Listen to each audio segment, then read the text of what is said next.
Has Nathan Kreuger essentially retired Mason Cox? Ooh, that is an interesting one. And you got to go with Rory Lowe. He's the man. He's blonde. I absolutely love him. He can go get fucked. All right. Can Darcy Moore develop his game into taking a number one key forward? Is there a world where you put someone like Josh Dacos off the half line? What's it going to take for Reef to get a full-time starting role in the team? And maybe if you want to talk about some of the stats. Something that he's kind of been missing this year, champs. We know he's down compared to his number last year, which was his averaging 2 intercept marks a game. And this year, he's averaging about that 1.4 mark. So obviously, we'd like to see him. Champ, we're back. Post-buy. No more buys. Fuck it off, man. I'm sick of it. AFL needs to fix their fixturing. And look, man, I guess at the end of the day, players need their rest and boys need to do their Bali trips and get up to the mischief over there and do their thing and then come back level-headed and whatnot. But it's not good for me because I need Pies footy on a weekly basis, champ. Definitely right. Like, I had to watch a few other games this weekend. Wasn't too bad. Watched the Carlton game. But even though Carlton was up and about, and it just wasn't the same, was it? It was not the same as watching our beloved black and white running around on the weekend. But look, the bye, as shit as it is for viewers, comes much needed for the players. Get some numbers back post-bye. And most importantly, champs, the boys come back refreshed. You know, a few of them went up to the Gold Coast. I see IQ went up there with a few of the boys. Man, who is playing his 100th game this weekend, champs. How good is that? 100. He notched up pretty quickly. I feel like he got real games in pretty early in his career then, didn't he? Yeah, especially being, 24, he racked them up real quick. Yeah, brother, I'm just looking it up. I just wanted to see how many games he's played, particularly early in his career. Like in his first year, I can't remember how many games he played. I just want to see how quickly it was. So in 2019, so he was drafted at the end of 2018. He played 4 games in 2019, 11 in 2020, which is a reasonable amount because 2020, I think there was like 18 fucking games or something like that. Yeah. Since then, he's played 24, 26, and 14 thus far. So, yeah, outside of 2019, brother, you look at the body on him. He's a tank. He's ready for footy. He's ready for AFL footy. He's ready for prime time. Tell me, man, what do you love the most about IQ and what's maybe one of the biggest, I guess, most memorable moment that you hold fondly regarding Mr. IQ? Well, I just love his persona, the way he goes about it, his mantra of look good, play good. But obviously, most importantly, his ability when he's on to break lines and really rebound the footy when he's on is quite elite. So that's what I like. Obviously, goes without saying, his one-on-one ability to be like a medium-sized, 6-foot defender and be able to play on one. I thought you just called him as this 6-foot defender. Play on. Yeah. Well, he's around 6 foot, right, champs? But to be able to play bigger, but then also play smaller if needed because his athletic ability can't really go understated. So he gives us a lot of versatility in the back line and just love him being a part of the club. And, hey, champ, seeing him running around in the pink boots, love it. And the calf sleeve. And the calf sleeve when it's there. Brother, a wise man once said, you got to look good to feel good. Wait, you got to feel good to look good? But no, hold on. Let me get that right. Let me get it right. Let me do this fucking phrase justice. If you look good, you feel good. If you feel good, you play good. And if you play good, you get paid good. That's my saying, man. Write that down, man. I'll write it down, man. I'll put that in the botched Pies footy. This will be in the bloopers at the end of the season, brother. We'll adds to the list. I reckon that 100 has to be a short, or at least it might even be short. It might be a 5-minute clip of us just franking it, absolutely cooking shit. Bloopers that we might cut out in a Pie's eyes. We'll just have them all in there. Some NPC moments, champ. Hey, man, some people, they cut this shit out. We keep it in, man. We keep it honest here, don't we? Yeah, 100%. Hey, 100%. Answer my fucking question, man. What was your favorite moment about IQ in his career? Favorite moment? Probably that game against the Bulldogs where he took like a shit ton of intercept marks. Probably stands out for me. That would definitely be the highlight. Yeah, I knew you were going to say that, so I came in with a backup game, and that Western Bulldogs game was good. 8 intercept marks, the most he's taken in his career, on Cody Waitman, who is arguably the best small forward in the league this year, and even last year he had his moments. So he didn't take those marks on nobody. And I actually noted, brother, I watched the game back, the highlights, and the Isaac Quaynor highlights, and of those 8 intercept marks, brother, only 2 of them were dump kicks. So the other 6 were contested or genuine, like, intercepting the ball from another, like, player on the opposition, obviously. So I found that interesting. So it wasn't just like stat padding. You know, sometimes Charlie Dean, the ball just falls into his arms and it's an intercept mark. Or on the weekend, brother, sometimes it just falls into the right place at the right time, and it's considered a dump kick, right? Yeah, exactly right. Yeah, like I said, you know, been averaging 2 intercept marks the last couple of weeks, but there's just been nothing. There's just been dump kicks where I've just run back with the flight, the footy, and stayed out of the contest. So this is a stat to stat, but it always doesn't tell you the full story. So those 8 intercept marks are quite telling that, you know, 6 of those he's been able to read the play. Something that he's kind of been missing this year, champs. We know he's down compared to his number last year, which was he's averaging 2 intercept marks a game, and this year he's averaging about that 1.4 mark. So obviously we'd like to see him get that number back up, but, you know, he is having a bit of a quieter year, isn't he? Yes, but it's the role. So what will be, I guess, with Mr. IQ. Plays his 100th game on the weekend, see how he goes. But yeah, my game in backup to that Western Bulldogs one that you already mentioned before I got there, unfortunately, was the game against Melbourne in the qualifying final. He had 4 intercept marks and stood up shop really strongly in that last quarter, along with the rest of the Collingwood defense. I think even Johnny Noble had fucking 3 or 4 intercept marks in that game to steady the ship and get us over the line, where Melbourne dominated us for the most part of that game, where we somehow managed to win. But yeah, looking forward to a good game from Mr. IQ on Saturday against Gold Coast in Gold Coast, brother, where we haven't won just yet, or where no team has won in 2024 just yet. Yeah, it's going to be interesting how we're able to take on Gold Coast, who's made that a fortress up there. But look, if anyone's going to do it, it's going to be Collingwood, rejuvenized after the bye and having all that time to prep, fly, being able to prep to see what they do so well up in Gold Coast compared to, you know, Gold Coast playing away, you know, in Fremantle on the weekend, looking very subpar. So it is really going to be interesting what kind of game plan and formulate like the coaches come up with, because, you know, you see it, some grounds or some teams just play really good at their home ground. It makes sense. You know, Brisbane for multiple years have made that the Gabba a fortress, not as much this year, but, you know, I'm sure there's going to be heaps of clips of how they play that ground very well, much similar to Collingwood not being able to play that well at Marvel that we've seen in past experience. Yeah. Brother, moving on from Isaac Quaynor into another close favourite of yours, Reef McInnes, okay? He's had a volatile season as far as his position in the team is concerned. But his stats suggest that maybe, just maybe, he deserves a little bit more respect in the 4 walls at Collingwood, in the sense that maybe he should be playing more on a full-time basis. My question to you is, champs, what's it going to take for Reef to get a full-time starting role in the team? And maybe if you want to talk about some of the stats that warrant the case that you're about to make. Yeah, so obviously Reef McInnes has been playing quite well for, you know, the amount of times he comes in. He's been a sub a lot of the games he's played, and he's been averaging, prior to the North Melbourne game, 1.9 goals a game, and then after the North Melbourne game, 1.7 goals a game, which makes him elite in his category. But for him, what puts a lot of stress on Reef McInnes is his kind of position, right? You got Kreuger that's in there at the moment that's putting pressure on Coxie and what position he can hold, being those bigger key forward type of role.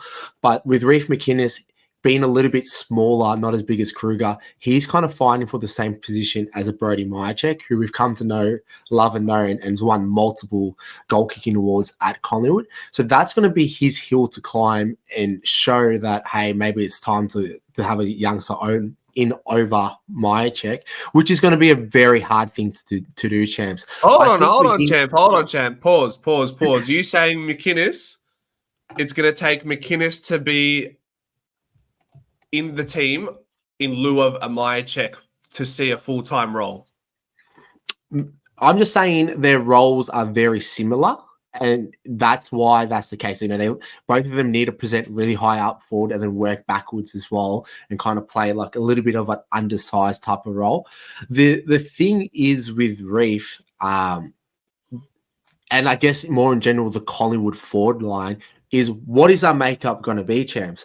How many tours are we going to play in the final series? There's a lot of variables where he can fit instead of it's Myercheck or Reef. Yeah. But we need to see when we have a fully healthy squad, what the side's going to be, how many smalls do we play? I mean, Jack, I'm gonna pause you right there again. I'm gonna lead into my questions without notice because you're sort of just you're creeping into that territory. So I may as well give it to you now, brother. Go on. Has Nathan Kreuger essentially retired Mason Cox? Ooh, that is an interesting one. It is a little bit too early to tell. And look, I'm just going to keep alluding to how does the forward line look with the Kreuger, Cox, Myercheck, with three small forwards, with Lockie Schultz, Bobby Hill. And maybe McStay, brother. Yeah, and McStay as well. See, I haven't even thought about McStay. That makes it very hard. Because with McStay there, he can pinch hit. Kreuger can also pinch hit. Coxie has made his role to be a nuisance and bring it down forward. But if you have someone who, like Kreuger, who can bring it down, can take a mark and present, and he's currently averaging, let me just look at it, champs, 2.5 tackles inside 50, which ranks in fourth amongst league in the league for forwards. That is elite. Obviously, small sample size, guys, only the 2 games. But that is the type of statistics that are showing really good signs, promising very early on. So in that potential, it could potentially keep Coxie out of a spot if McStay comes back as well. It's a lot of challenges, a lot of unknowns. It's a great time to be a Collingwood fan, and it's a great time to even talk these things out. As I'm thinking, there's more ideas pop into my mind each time we keep talking. I'm like, oh, champ, what about this? Oh, champ, what about this one? You know, so it's a perfect time to be a Collingwood supporter. The wheels are coming, boys. We're going to be coming when finals come around. It's a healthy problem to have, isn't it? Yeah, 100%. 100%. Because, you know, I've said it multiple times in the podcast and the live streams, it's your bottom 6 that wins you games. You know, your top 6 is always going to be elite. You expect what they're going to do day in, day out. But it's what are those bottom 6 pushing and fighting for positions. That's what makes a great team. So, yeah, good issue to have, champs. What are your thoughts with Coxie and Kreuger? Brother, I'm not going to let you off lightly. You know what I mean? I'm not going to let you off lightly. So I've given you a hypothetical. Here's a hypothetical, okay? Or there's a qualifying question before the hypothetical. Do you think there is room for Darcy Cameron, Myercheck, Kreuger, and Cox in the same side in the final series? Those 4. Forget about McStay. Forget about would you like that makeup in your team? Right. So say down, champ. So you had Darcy Cameron, Cameron, Mason Cox, Nathan Kreuger, Brodie Myercheck. Is there a world that they live in there? There is a champ. There is in the final series, because the way the game is played is generally more contested. And, you know, even though we won a flag last year, I'm sure if you look at the statistics, our rebounding, like on slow play, you see that was where we kind of struggled. Like when the ball came out in the air, we needed tools to compete. And we know at finals games, everything becomes more contested. So, look, it is a tough one. It is quite tall, which is not really our system. So, mate, it is a selection headache. If you throw McStay in there, one of them is definitely missing. Yeah. Darcy Cameron's a lock. Checkers is a lock. Yep. Coxie and Kreuger, I don't see it. Coxie and Kreuger, I reckon that's just too, like, to have them both in, I think it's too tall. You probably need some versatility in there. Yeah. So, and Kruger's playing if it was my chance, like if I was Flyer and I'm looking at it today, I think Kreuger gives us a little bit more in the forward line. And I think that's really good. And you just need someone in there to kind of pinch hit.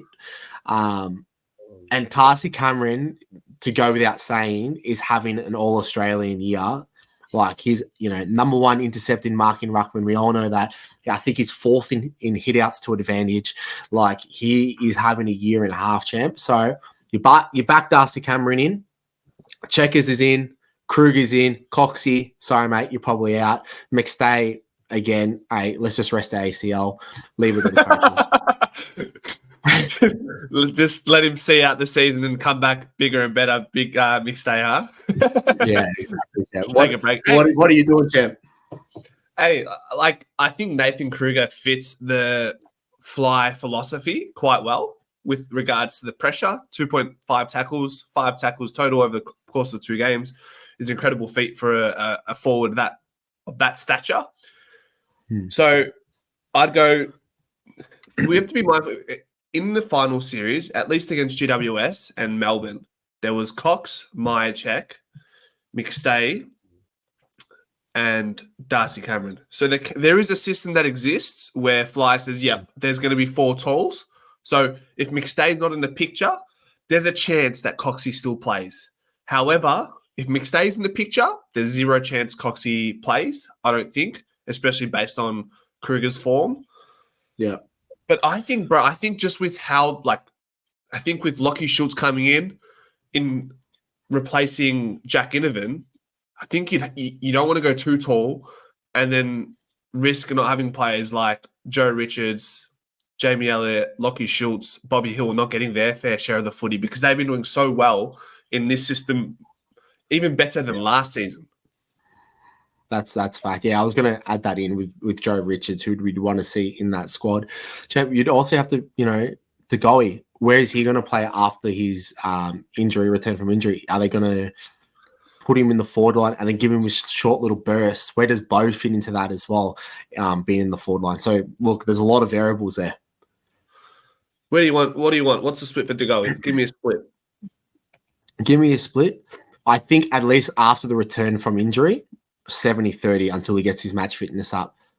In the favour of the forward split? Yeah. 70 forward, 30 mid? Yeah. And then come finals? It would honestly depend on how he's playing. Huh? Release the shackles. I'd like to see him go back into the guts. I think he gives us a lot of explosive ability in there.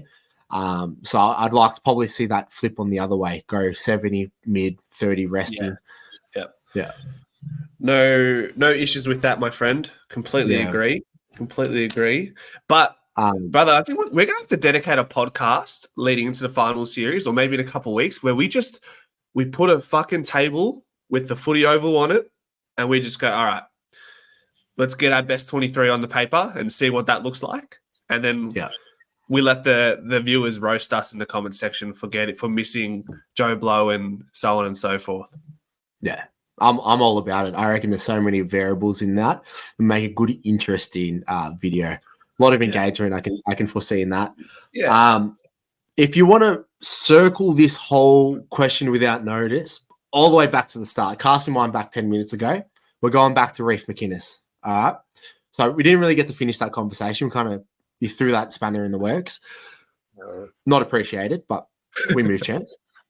Reef McInnes. So what I was saying before, 1.7 goal average thus far in his amount of games he's played. I forgot how many games is low. Most of them has come in as a sub, right?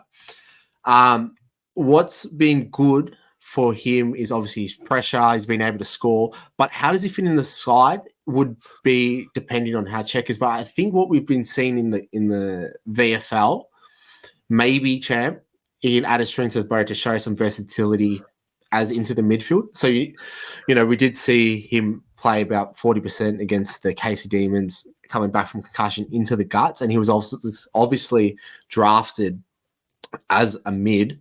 So maybe that's how he kind of pushes his way into the squad.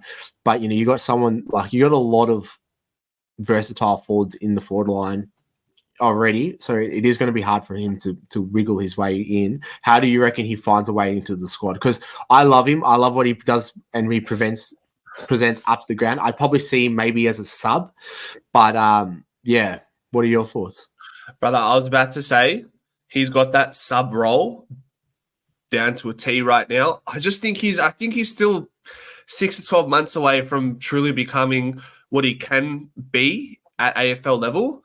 And brother, like I said, we can go down a route of the conversations of, well, he needs to be playing better than Myercheck or playing up to level of Myercheck.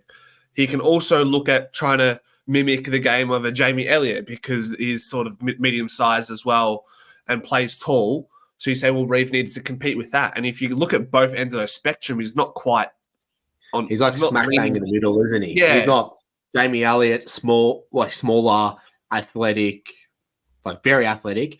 Yeah. And he's not a Brody Myercheck. He's kind of like that in the middle. Yeah, exactly. So that's why I think for now he's the perfect sub. But unless injuries happen, touch wood it doesn't because we've already got a fuck ton of them. I think that's the only way maybe, unless he starts kicking three or four a game, then you can't ignore it. You can't deny it. And brother, to your midfield point, I think that's more so being used as a fire blanket in case shit really hits the fan in the middle as far as availability is concerned. Yeah. So yeah, he's in a like an awkward position in the period of his career. But I think he's so close to, if he can be patient, brother, I think next season could be his year where he establishes himself. Yeah, definitely want to see because he's one of the exciting young players I really like to watch. So hopefully, as they do, as every coach is say, he trains the house down in the preseason and comes back nice and strong. Not writing him off just yet, but we'll have to wait and see. I think that sub call is probably where I see him in the final series. Yeah. I just want to say myself and the extended like AFL Collingwood fanfare world that was immersed and endowed in the world of the preseason. We're 2 from 4 when it comes to the training the house down points because there was AJ, there was Reef, there was Finn, there's Kreuger. You have to say Reef and Kreuger, they've been training their house down, brother, and they've shown that. Reef and Ash Johnson, all right. 50% training the house down, hit strike rate, that's decent, champs. No? That's it, mate. Take it. Look, I don't think I don't think Reef is underperforming. I think he's actually exceeding quite well with the amount of minutes he's having on ground. So to the statement, I don't really 100% agree on that, and it is hard to deny 1.7 goal average every time he's on the field. So yeah. I don't disagree, but he's just missing that little bit of something. I don't know what that something is to keep him locked in the squad, but just that little bit. And tell me, champs, you said you've got a little topic regarding Mr. Darcy Moore. All right, champs. Question for you, and you got to go with Rory Lobb. He's the man. He's blonde. I absolutely love him. He can go get fucked. All right. Can Darcy Moore develop his game into taking a number one key forward? In particular, those larger key forwards, such as like a Max King, a Larky, going into the final series. What does he have to do to develop, champ? All right.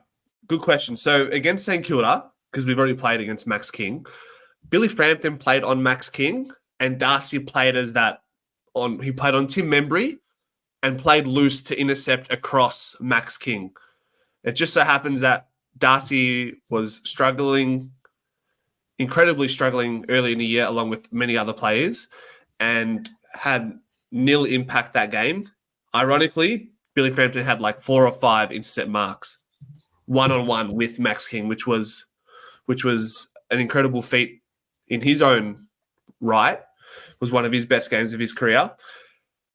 And then you look at the game against North Melbourne, and we're all saying before the game, yeah, like Darcy is going to play 1-on-1 with Nick Larky, put the best on the best and just let them fight. But we saw in that first quarter straight away, Larky's too fast off the mark for Darcy. He was chasing ass for the whole first quarter. And then in the second half, we go, all right, Billy, come in the back line. You play on Larky and let Darcy express himself across the field a little bit more, have a lesser 1-on-1 role and play loose. I don't think he has it in him, brother, to play on the big keys in 1-on-1 situations.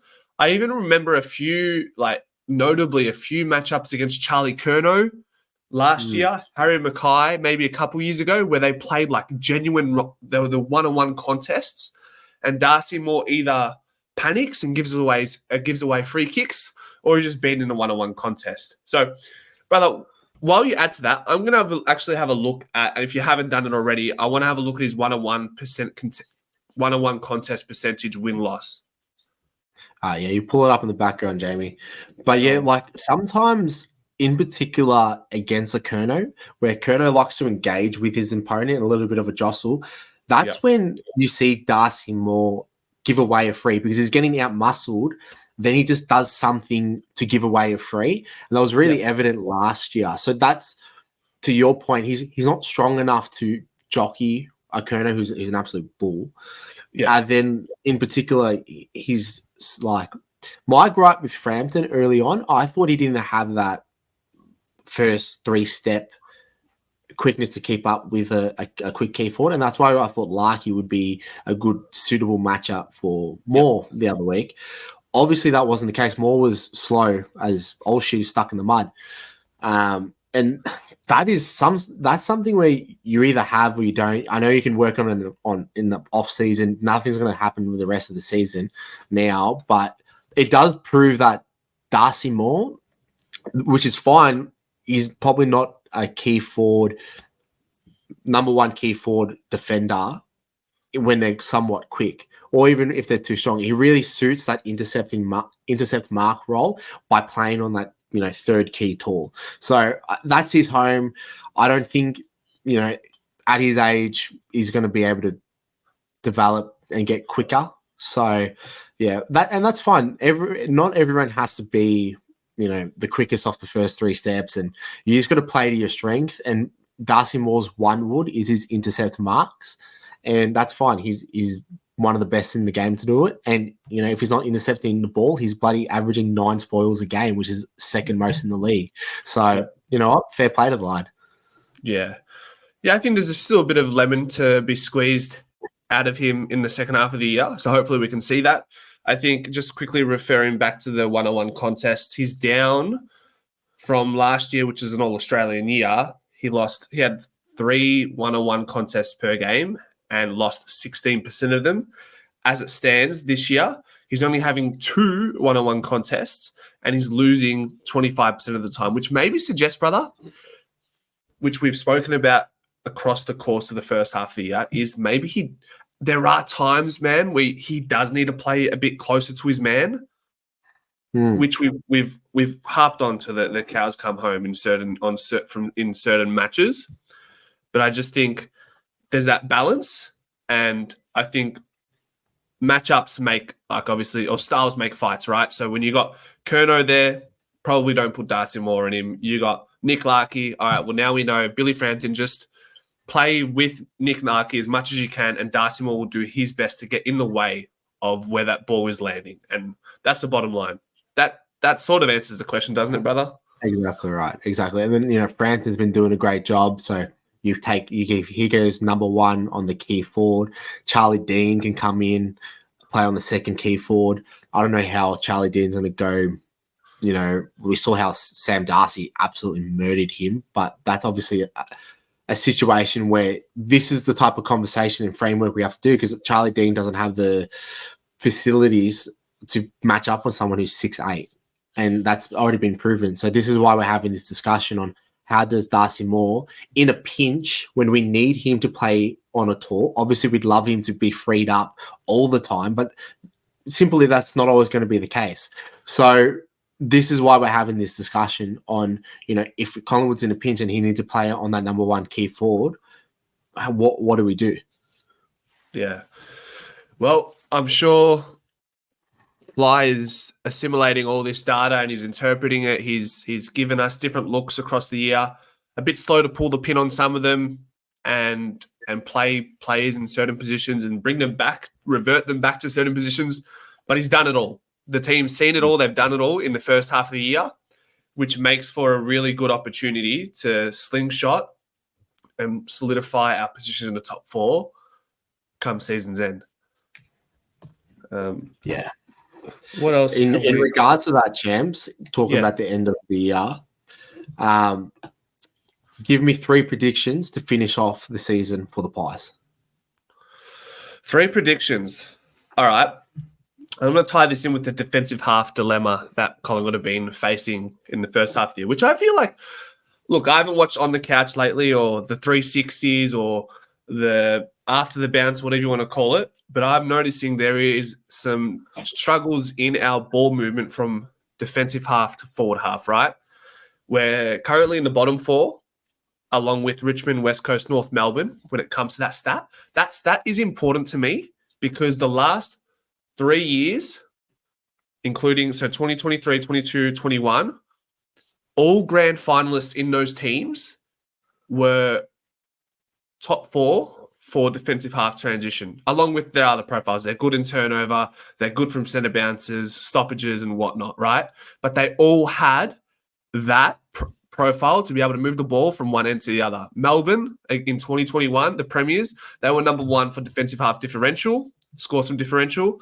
And then you had, in 2022, brother, you had Geelong. They were the number 1 side. And also Collingwood, we know we scored 40 points from defensive half transition last year. Right now, we're nowhere near it. And you can say, all right, well, when you take Jack Crisp and Nick Dacos off the half back flank and put them into the middle, that's what happens. So maybe when we get Jordan to go, maybe when we get Pendlebury, maybe when we get Tom Mitchell back, we can start rotating a Nick Dacos and Jack Crisp off the half back flank to get that ball rolling a little bit better. But yeah, my prediction based off that and considering... Outrageous call, by the way. Hold on, give me a sec. We'll get to that. Right. And then hopefully, given we scored 60 points from defensive half against North Melbourne, which would easily be our season's best, and is 20. That's 28 points above AFL average for a game. I'm optimistic that we can rebound into a top 6 position for defensive half transition. So that's my first prediction. But you said something was outrageous, brother. So I want to hear this. You say you're going to pull out Nick Dacos, who's been playing unreal in the midfield. 5th in the league for disposals, averaging 30.4. 5 contested possessions a game. Wait, is it 5? Wait, what is it? Sorry, 14 points. My bad. So let me go there. So Nick Dacos, playing in the middle, 30.4 disposals a game. Right, makes him 5th in the league. Averaging 14.5 contested possessions, makes him 2nd in the league behind Cripper. He's also, this is key, champs, 3.4 averaging center clearances, makes him 2nd in the league. He's also top 15 in stoppages, clearances around the ground. So he has absolutely been elite and, pretty much what's turned our one wood from a rebounding game, which is what we need to lift in. I feel like we need to find someone else to lift to the occasion, leave him in the guts, because he's pretty much dragged up our scores from center clearances and what's made us so dominant around there, along with the Darcy Cameron, who's absolutely playing an unreal game. On the other hand, Jack Crisp has been absolutely amazing for us. So much pressure, tackles, gets his own footy as well. Like, he's been having a great year as well in the middle, especially after that. Was it the Brisbane game he was the sub-champ? Yeah. Like, since then, turned his whole season around, probably top 3 in the Collingwood BNF at the moment. So taking those 2 guys out of the middle is probably not the answer. We probably need to start getting someone else to be able to rebound the ball for us. Who? Champ, we know Noble. His efficiency sometimes is a bit. He needs a partner. He needs a partner, man. Who's the he partner? Needs a dance partner. He does need a dance partner. Brother, let me tell you this. All right, I'm not going to die on the hill that Nick Dacos gets some time off the halfback flank, because it's like you're robbing Peter to pay Paul, right? Like, something's going to give there, right? But I'd almost be willing to guarantee you that we will see Jack Crisp feature across the halfback flank at some point this season. I would argue we'd see him at least once per game rotating through the halfback flank. Guaranteed. I'd still want a starting midfield of Pendles, Crisp, Dacos. That would be my first. But I do agree with you that you might see him rotate through the halfback, because let's say we need a tag-in role. I think Bo can do that. You see what he's done with LDU. And that's going to be a role that I reckon he's going to flourish. And by the end of the year, champ, my prediction would be Bo's going to be our tagger. So if someone's getting on top of us, maybe Quaynor, he's a little bit down on form. But if someone starts getting on top of us, bows up, boom, break the glass, get him in the guts, tag all day. So that would be my prediction and something that I would see in the midfield. And then when the goalie starts swinging, my prediction is he's going to be in the forward line more. But come finals times, he's going to start running the middle. So, look, I agree with you in the sense of Chris might be getting a little bit of reduction in numbers, but I still believe he's a top 3 starting midfielder for Collingwood. Yeah. Look, when brother, look, if it's a grand final, there's 2 minutes left. For me, I want Pendlebury, Dugowie, and Dacos. But are you implying that Jack Crisp only plays on a halfback flank to allow Bo to play a run with or tag role, but not so Jack Crisp can help our movement off the halfback? No, I'm saying like that would be a situation where you'd see him rotate through. All his rotation minutes would come through then when you have a Bo and the goalie in the middle with a Dacos and Pendles. It's all what does the rotations in the midfield look like. And that's when I see Jack Crisp being able to work through the half back line and then push into the middle. So I see a world where that works. As I get a work message, which is giving me PTSD. I don't know if you can hear that yet. So, like I said, Jack Crisp, we'll see when a halfback flank. Nick Dacos, I'm not willing to die on that hill because he's the best midfielder in the comp, arguably. So I'm happy. I'm fine with that.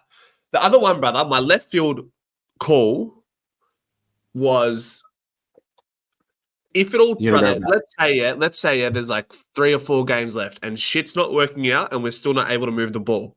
And I just want to stress that this stat is very important, and we've noticed that we've been stopped in our tracks being able to move the ball, and we need that identity going into the final series. Brother, hear me out. We got Patrick Lipinski, right? We got Steele Sidebottom. We got Harvey Harrison. Yeah.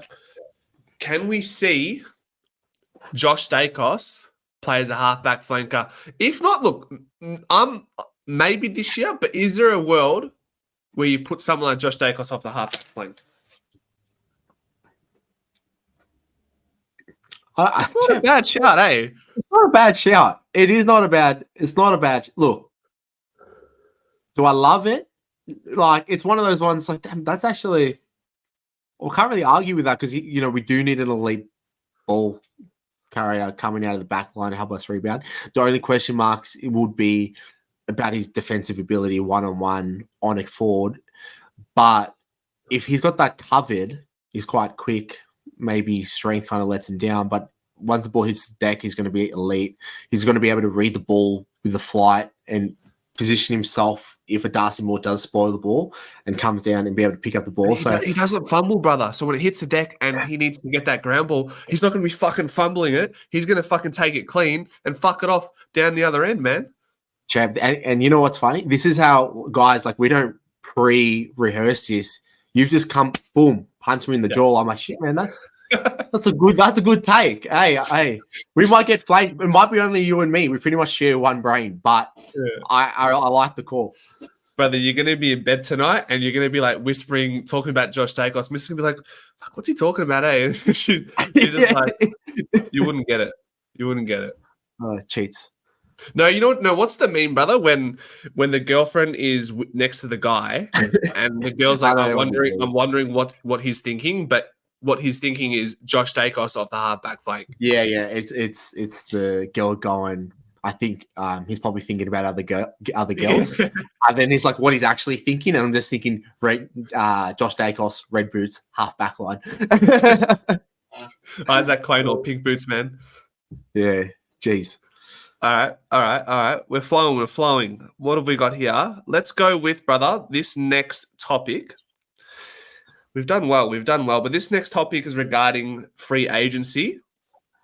So I will pass this over to you and ask you, and actually it comes as recent as today that Ned Moyle has extended his contract at Gold Coast, so that's out of the picture. But, brother, pick 2 players from this list that you'd like to see in black and white within the next 2 years, and consider, you must factor in that we're going to get a midfielder in Thomas McGuan as a father-son product in next year's draft. So I've got Bailey Smith from the Bulldogs, Josh Battle from St Kilda, Logan McDonald from Sydney, your favourite Rory Lobb from the Doggies, Elliot Yeo from West Coast, Tom Barrass from West Coast, and LDU from North Melbourne.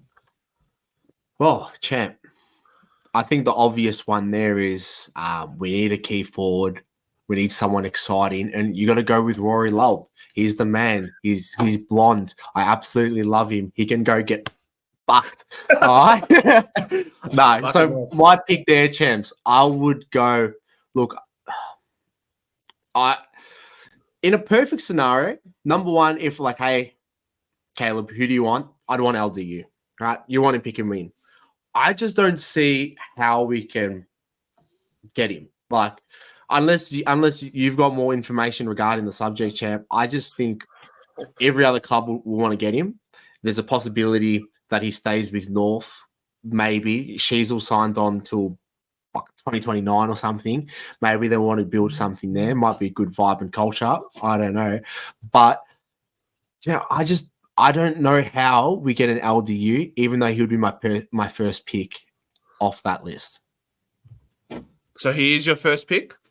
He is my first pick, but it's very unlikely. Well, let me ask you, if he's your first pick, then who would your second pick be? Because if your second pick is of a lesser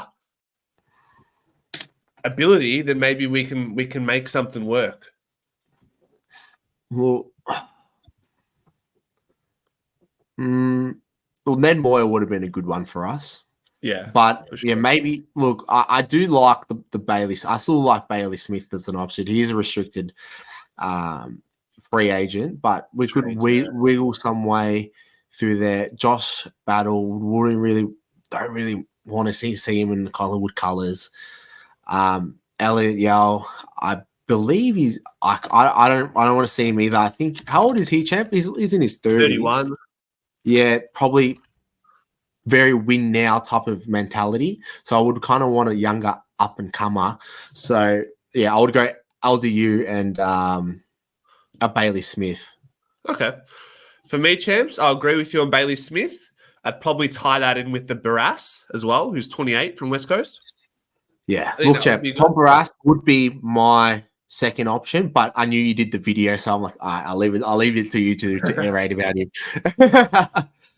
Bro, I actually didn't realize Tom Barrass was 6'6".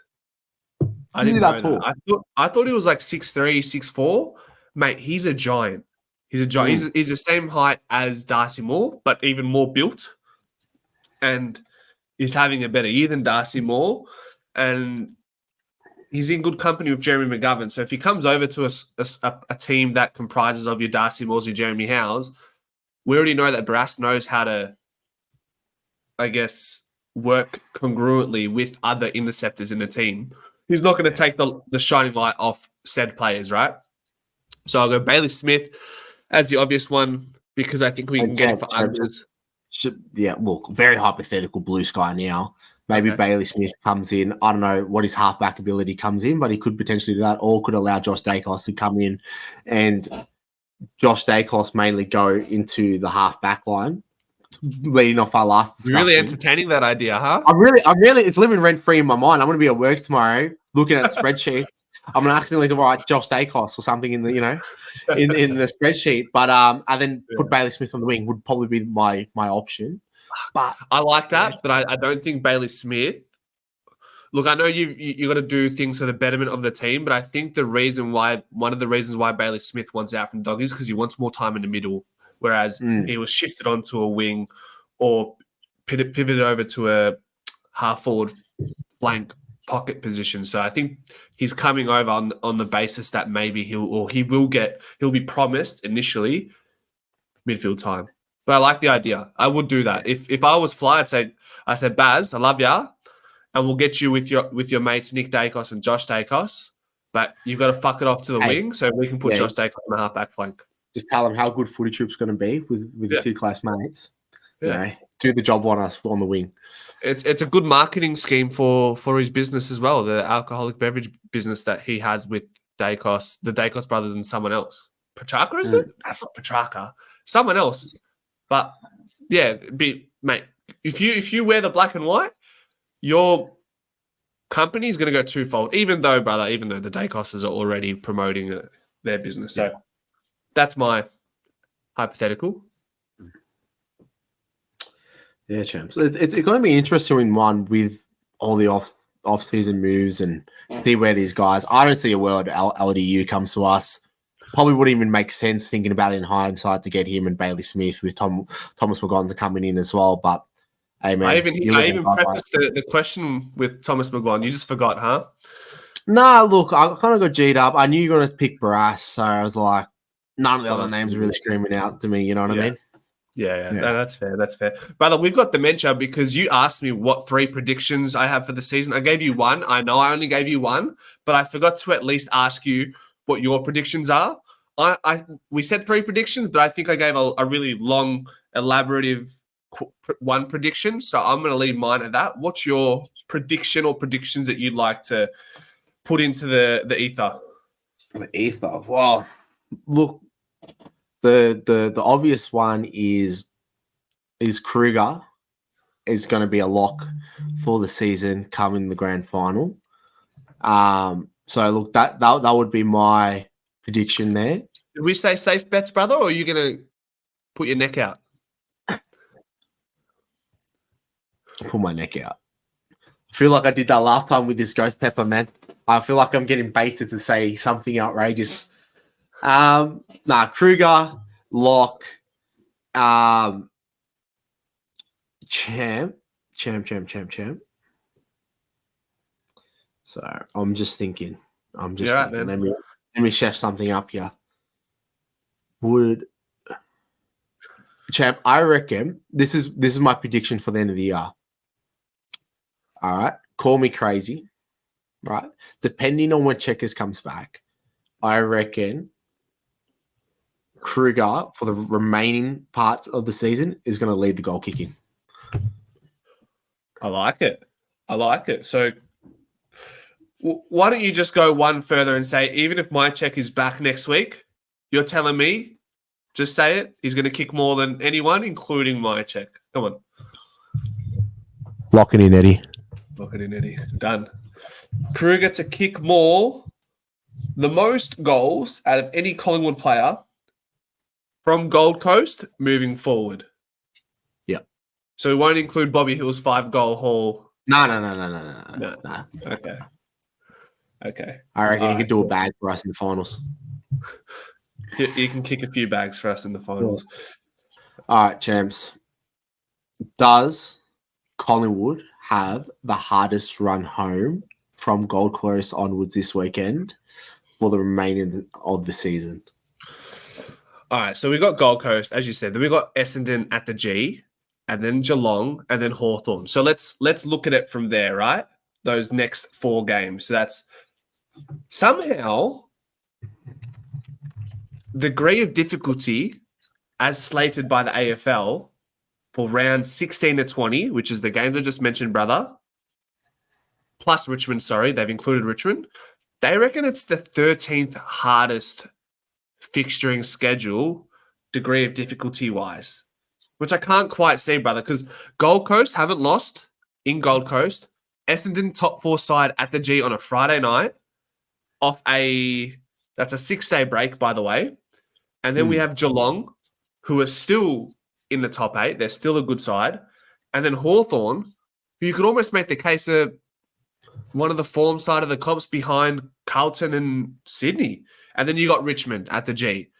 And we're 13th hardest for those games. Yeah, I don't know what they're factoring in there. Like, are they just factoring win-loss ratio? Because Gold Coast, 13 or X amount of games winning at home, haven't lost all year. That's going to be a challenge. Break the goose egg there. And then, Essendon, Friday night under lights, that's going to be a real test. Geelong, yes, champ. They're still in the 8, mainly due to the hot start. Yeah. I think they've only won 1 out of the last 7 games, if I'm not mistaken. Yeah. So obviously they're out of form, but then you bounce that back into Hawthorn, which I absolutely in form at the moment. Can't deny that. And then you got Richmond. So it is an interesting one. I do think it's a harder ranking than a 13th hardest in the league. When you factor in Gold Coast, Essendon, Geelong can rebound and find some early success in the year. Yep. In my opinion, a little bit off topic, does Hawkins continue to play? I know I'm not sure if he ended up copping an injury. I did see him get nursed off ground, but I don't think he's part of their best 22. They're pretty much, to a detriment when he's out there. So maybe, they get him there, even though, if I was a Geelong supporter, I probably do love him. As a Collingwood supporter, I hate him. But Hawthorn, absolutely in form. Richmond, they're showing signs of being better, but their season's pretty much chalked up. Yeah. And here's the thing, man. Like, I think, like you said, with how they grade the difficulty, the fact that Gold Coast aren't in the top 8 probably gives the AFL more reason to rank our degree of difficulty to a lesser degree. But then, anyway, so that's it. We're 13th hardest degree of difficulty from round 16 to 20. I think it's a little bit harder than that. I don't know how they grade it. I'd like to know. But, brother, degree of difficulty round 21 to round 24 where we verse Carlton at the G. We versed Sydney in Sydney, a 6-day break, off a 6-day break. And then we versed Brisbane at the G and then Melbourne at the G in the final round, giving us the greatest the greatest degree of difficulty out of any team for those last 4 rounds. Yeah, it's going to be a bloody challenge, isn't it, champ? Especially that Carlton game. We're definitely going to see what who's really going to be making a real play for finals into the granny, right? Yep. Yeah, look, brother. It's obvious. It's clear now. We have to win at least 3 of the next 4 going into those big games: the Sydneys, the Carltons, the Melbournes, the Brisbanes. It's like, bro, it feels like we're going to be playing a final series in the final 4 games before the actual final series. It's going to be interesting, right, champ? So look, I probably left it a little bit too generic before, but yeah, Carlton's going to be a massive task. Both massive MCG, probably going to get 90,000 there. Finals-like intensity, trying to get us back for, maybe pushing us out of the top 4, much like how we kicked them out last year. 2022, sorry, yeah, 2022. Sydney, fuck man, time goes fast. But then we got straight into Sydney at the SCG. Gives me goosebumps thinking about the SCG sometimes, champs. And that's no easy feat. Somebody say bus. Yeah. Jeez. I hate that bus. Then look, Collingwood, Brisbane, obviously we know what to expect. Luckily, it is at the MCG for us, and then you go straight into Melbourne as well. So it's gonna be an interesting run home, champ. What is your ladder prediction for us? Like, if you had to estimate where we're going to finish up, where do you reckon we're finishing? I think even if we lose 3 games out of our next, I did the prediction on a live stream on one of the Moving the Magnets, brother, while you were training. I think we finished, even with 3 losses, I think we still managed to snag a top 4 spot. Yeah. So 1, 2, 3, 4, 5, 6, 7, 8 games.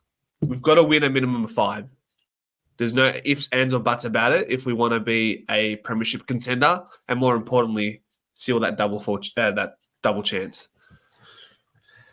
Then, champ, you finished 4th. You're up in Sydney, facing Sydney first game. Do we run it back? Do we overcome the demons and take a bus again to Sydney and hope for a different outcome? Hey, sometimes you just got to get back up on the horse, champ. So that might have to be a lock. We actually might have to do that. We're gonna have to do it, brother. Yeah, we'll cut about on a live stream and on the bus. Live stream for what? On the bus, party bus. But yeah, look, that's going to be hard because if Sydney finish, they get double home games and then into the granny. So that'll be a challenge. They can choke there. But champ, it really is going to be interesting. But if there's going to be any side to be able to knock them out, like knock them off, it could be potentially us. We did push them really hard in 2022. Reigning premiers as well. Comeback kings. Yep, the comeback kings, brother. 54 points down was not enough. And on that note, brother, I think we've had a solid one tonight, and it's probably 20 minutes past that bedtime. So I think we called a night, and fuck, we'll see. Fuck it off. Well, yeah, we'll see the boys later on in the week in the live stream and the watch along on Saturday for Gold Coast. So yeah, we'll see you all in Let's the go, watch along, moving the magnets, so on and so forth. So see you guys.